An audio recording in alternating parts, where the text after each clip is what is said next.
Divya career classes में आप सभी का स्वागत है। और आज मैं आप सभी के सामने फिर से हाजिर हूँ क्लास 12th का एक अगला पोएम लेकर, जिसका नाम है फायर हैम। मतलब आग का भजन। अगर हिंदी उसका किया जाए तो हैम मतलब होता है भजन या गायन, ठीक है ना। वही पोएम मैं लेकर आप सभी के सामने हाजिर हूँ। और मैं आपको बता दूं कि इसका जो लाइन बाय लाइन मैं हिंदी करूँगा, शायद ही आपने इससे पहले कभी इतना सलीके से हिंदी कहीं देखा होगा। तो चलिए पढ़ना शुरू करते हैं लाइन बाय लाइन हिंदी के साथ, पोएट का और पोएम का भी।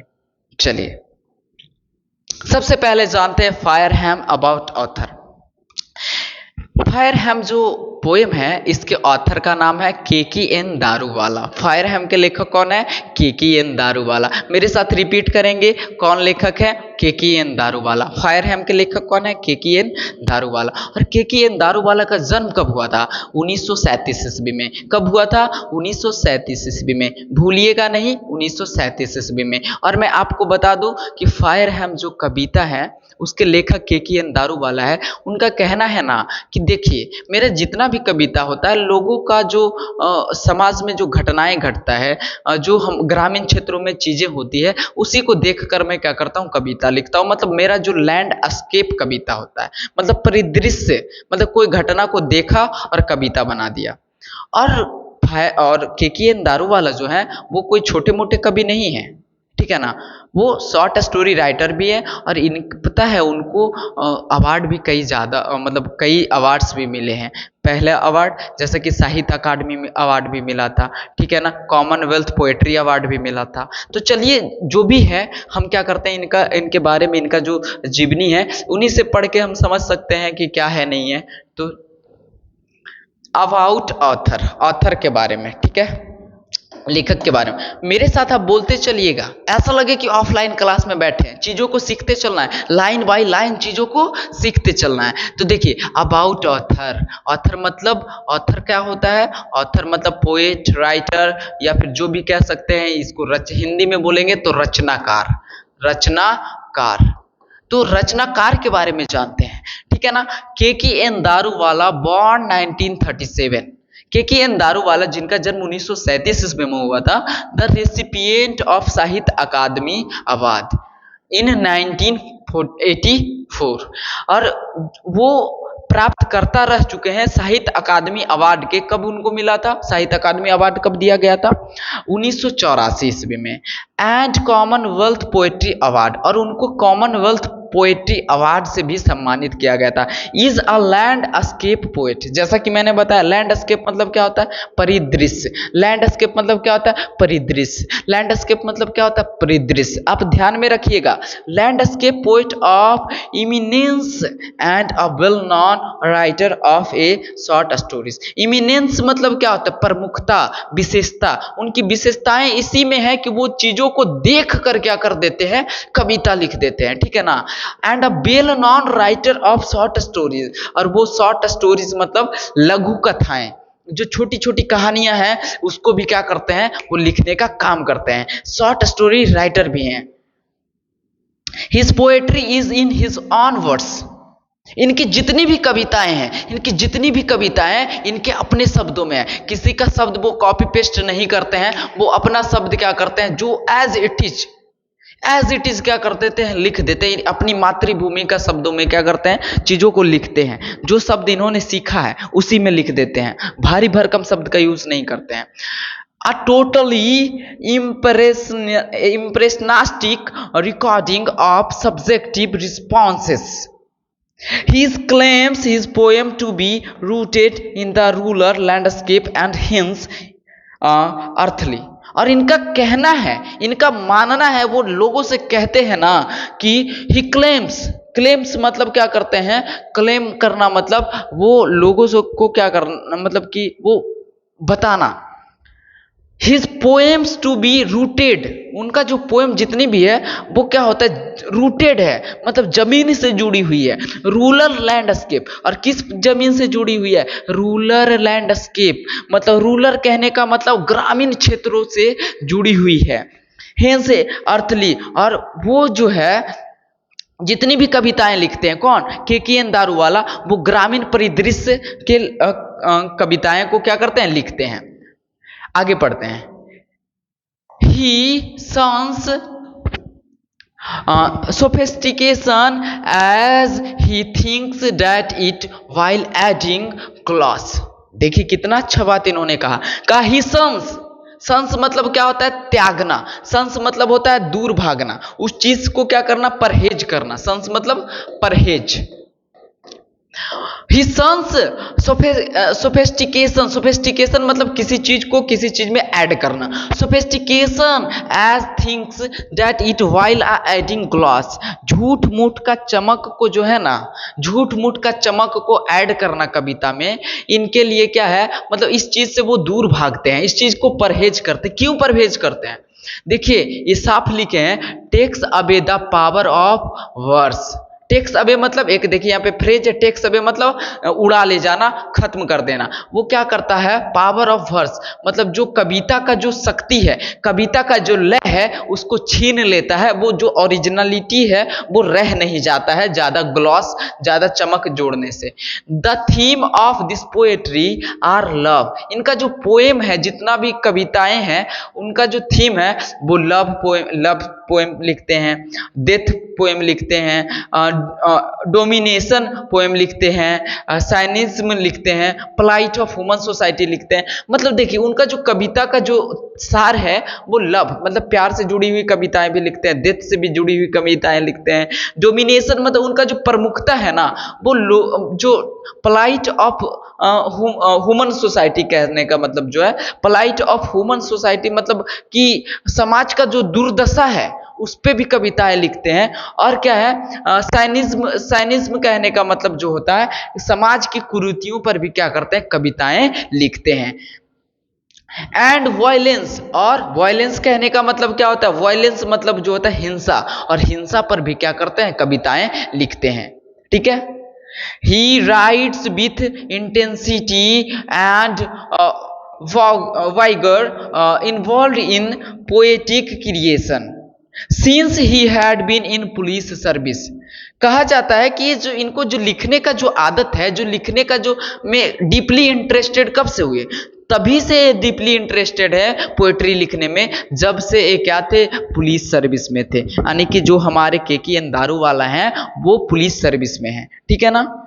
कहता violence is unavoidable in his poetry. देखिए साफ तौर पे लिख दिया गया है कि इनका जो कविता है ना, उसमें वायलेंस को अनअवॉइड तो किया ही नहीं जा सकता है। मतलब वायलेंस उनको देखने को मिलेगा ही मिलेगा। क्यों मिलेगा, देखिए वही बंदा जो है पुलिस में है, और पुलिस में मारना, काटना, लूटना, छीनना, ये सब तो लगा ही रहता है। वायलेंस को रोकने के लिए ही तो पुलिस बनी है। तो इनका जो पोएट्री है उसमें वायलेंस मतलब कूट कूट कर भरा होता है।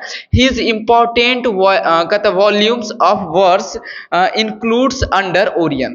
कहता है देखिए इनका जो रचनाएं हैं उनमें जो प्रमुख रचनाएं हैं, एक तो है अंडर द ओरियन। देखिए एक बार नाम रखिएगा, नाम याद रखिएगा, अंडर द ओरियन, जो कि कब पब्लिश हुआ था, 1970 में। उसके बाद क्या है, अंडर द ओरियन। उसके बाद क्या है, एप्रिसिएशन इन अप्रैल, कब पब्लिश हुआ था, एप्रिसिएशन ऑफ अप्रैल कब प्रकाशित हुआ था, 1971 में। एंड क्रॉसिंग ऑफ रिवर्स, जो कि 1976 में क्या हुआ था, पब्लिश हुआ था। ठीक है ना। तो हमने कवि के बारे में जान लिया, अब चलते हैं पोएम की तरफ। ठीक है ना। चलिए, first theme of the poem is, poem का थीम क्या है, पोएम का थीम क्या होना चाहिए, डेथ होना चाहिए। और क्या होना चाहिए, इस पोएम का थीम जो है डेथ है। देखिए पोएम का थीम बता देते हैं कि आखिर में एक्चुअल में पोएम क्या है। पोएम जो है ना कि एक व्यक्ति है, ठीक है, केकेएन दारूवाला, वो बर्निंग घाट के तरफ, मतलब एक दिन ऐसा क्या होता है कि वो नदी के किनारे से गुजरते रहते हैं, और नदी के किनारे क्या होता है, आप देखे होंगे, आप लोगों ने देखा होगा कि चिताओं को जलाया जाता है। ठीक है ना।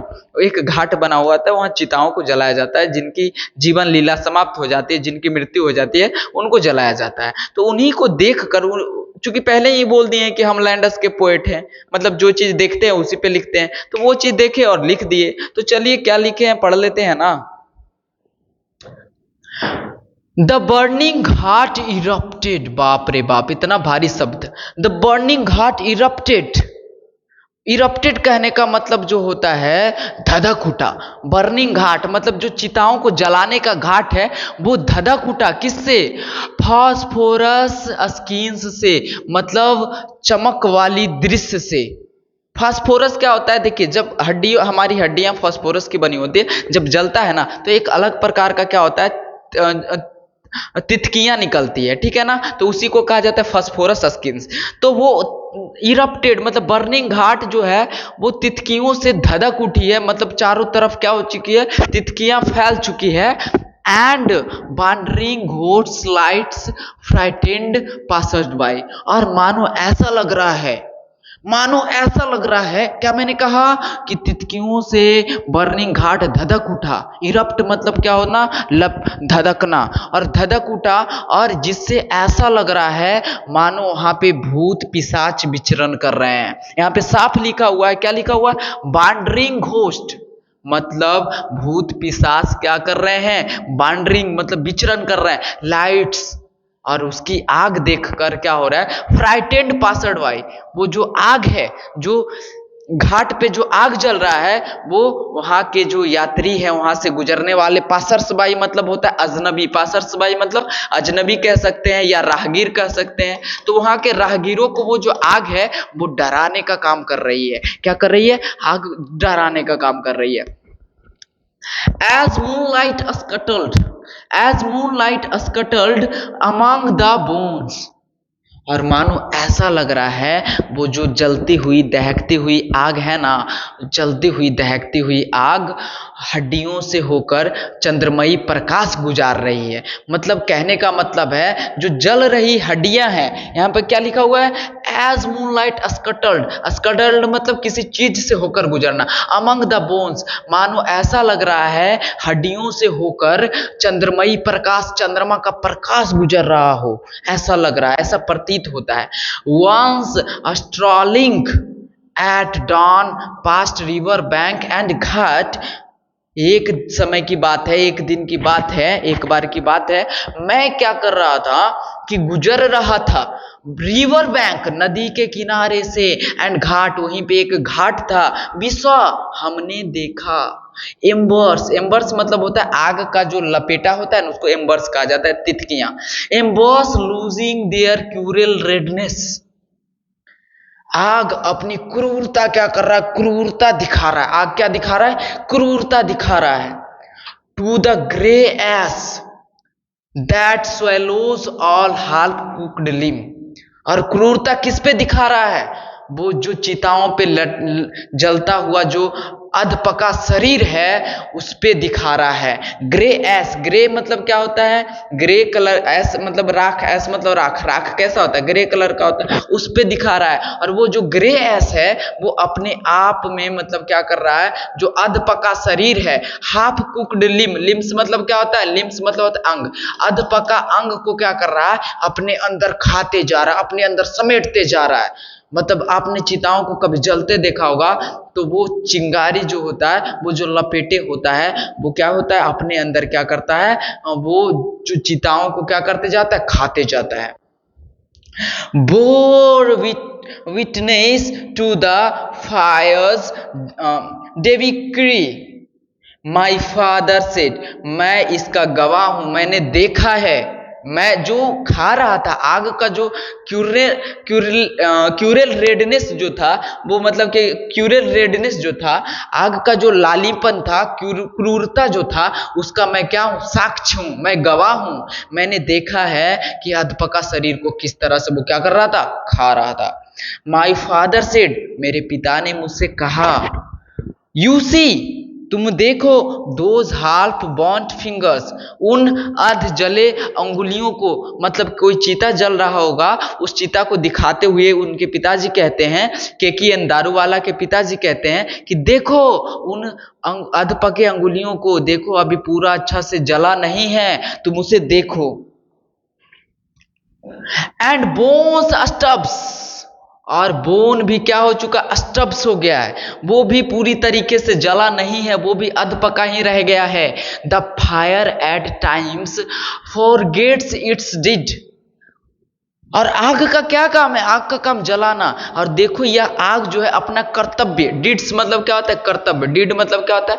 कर्तव्य से क्या कर रहा है? पीछे भाग रहा है। आग अपना कर्तव्य क्या हो चुका है? यह आग जो है अपना कर्तव्य भूल चुका है, ठीक है ना। देखो अभी सही से जलाया भी नहीं है।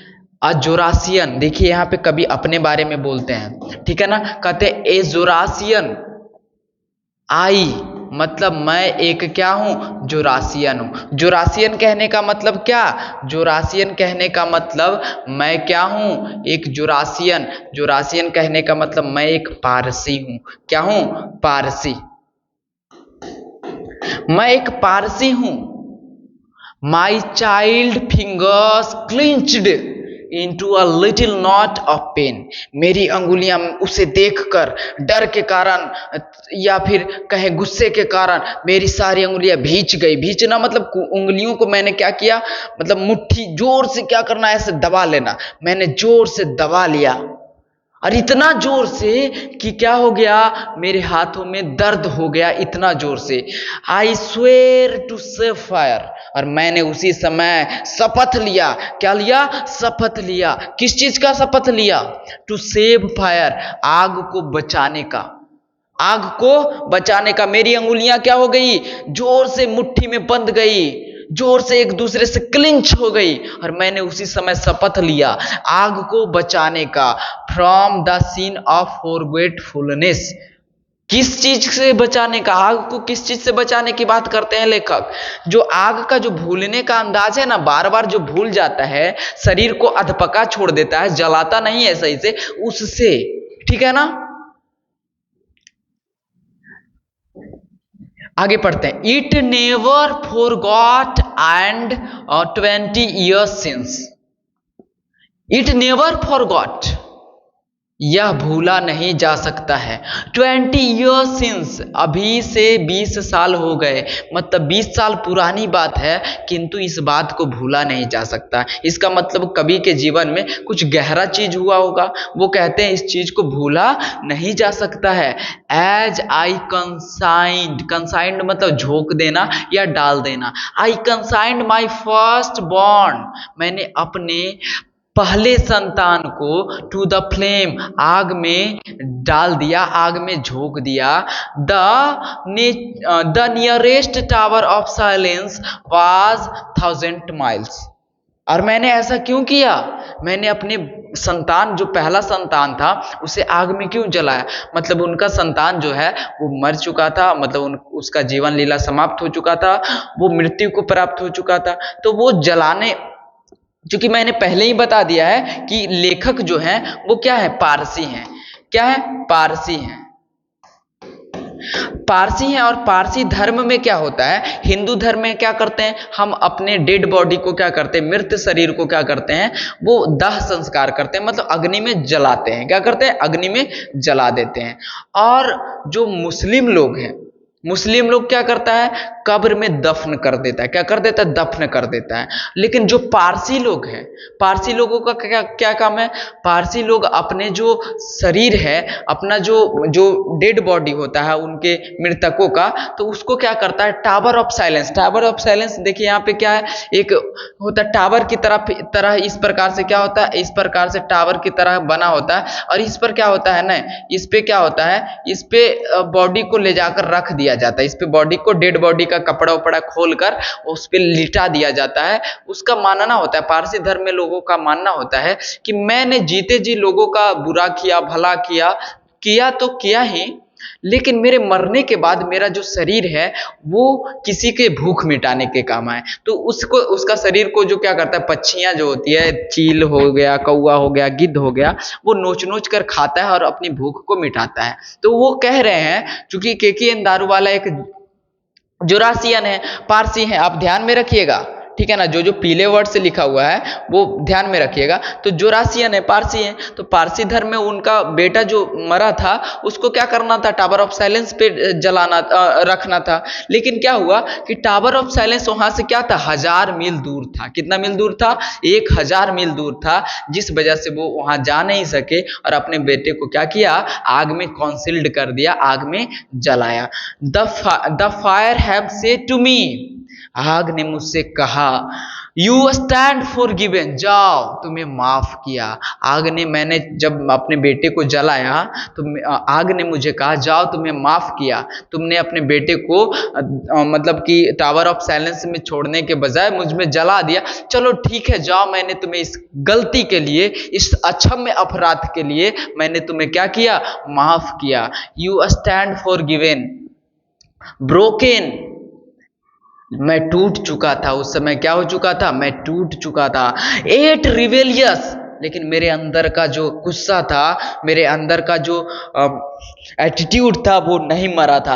आई श्योर, मैंने फिर से शपथ लिया, दिस टाइम, उस समय, to save the fire from the sin of forgiving, और मैंने शपथ लिया कि आग का यह जो है जलाने का जो अदा है, जो जलाने का क्रूरता है, इससे मैं आग को क्या करूंगा, छुटकारा दिलाऊंगा।